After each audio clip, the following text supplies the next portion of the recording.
Hi friends, welcome to Vismaya குடல். இன்னைக்கு வந்து பார்த்தீங்கன்னாக்கா இப்போ இருக்கிற கிளைமேட்டுக்கு இனிமேல் வந்து ஒரு மாதிரி தொண்டை வலி, தொண்டை எரிச்சல், நல்ல ஒரு ட்ரை காஃப் இதெல்லாம் வந்து இருக்கும். ஏன்னா வந்து பனிக்காலம் வர போகிறதுனால.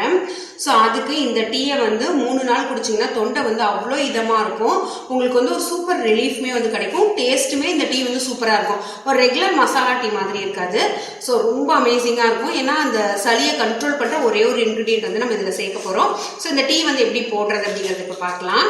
ஸோ இப்போ வந்து ஒரு இடிக்கல் எடுத்துக்கலாம். இதில் வந்து ஒரு 3 பொருளை வந்து இடிச்சுக்க போகிறோம். ஸோ அது என்ன அப்படின்னு பார்த்தீங்கன்னாக்கா, இது வந்து 2 பேருக்கு டீ போடுறதுக்கு கரெக்டாக இருக்கும். ஒரு 3 ஏலக்காய், நல்ல தோல் சீவின இஞ்சி, அதுக்கப்புறமா ஒரு 15 மிளகு வந்து கரெக்டாக இருக்கும். 2 பேருக்கு நல்லா காரமாக இருக்கும், தொண்டைக்கு வந்து இதமாகவும் இருக்கும். ஸோ இதை வந்து ஒரு இடிக்கல்ல போட்டு நல்லா இடிச்சுக்கலாம்.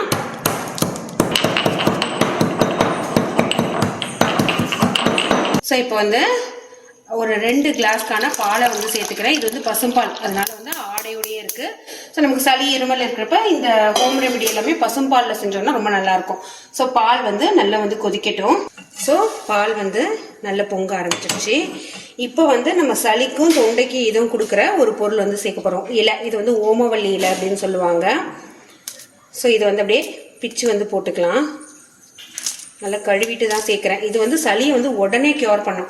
இது போட்டுட்டு ஒரு 2 நிமிஷம் அப்படியே வந்து கொதிக்கட்டும்.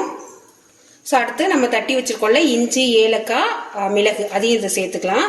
இது ஓமவல்லி இலை இல்லைன்னா கற்பூரவல்லி இலை அப்படின்னு சொல்லுவாங்க. ஸோ 2 பேர்லையுமே வந்து சொல்லுவாங்க. இது வந்து நல்லா கொதிக்கட்டும்.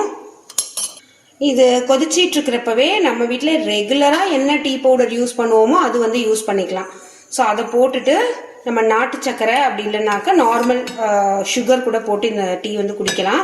ஸோ இது வந்து கொஞ்சம் கொதிக்க மட்டும் விடுங்க. ரெகுலரான டீ கொதிக்கிறத விட இது கொஞ்சம் வந்து அதிகமாக கொதிச்சுது அப்படின்னா அதோட ஃப்ளேவர் வந்து இறங்கும். நம்ம குடிக்கிறப்ப அந்த தொண்டைக்கு ரொம்ப இதமாக இருக்கும்.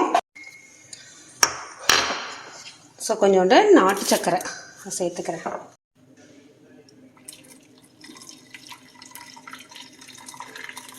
ஸோ சூப்பரான தொண்டைக்கு இதமான ஒரு சூப்பர் டீ வந்து ரெடி ஆயிடுச்சு. ஸோ கண்டிப்பாக வந்து ட்ரை பண்ணி பாருங்கள். அவ்வளோ நல்லாயிருக்கும் டேஸ்ட்டு. உங்களுக்கு ரிலீஃபும் உடனே கிடைக்கும். ட்ரை பண்ணிவிட்டு எப்படி இருந்தது அப்படிங்கிற உங்களோட ஃபீட்பேக் என்னோட ஷேர் பண்ணிக்கோங்க. Thank you, by.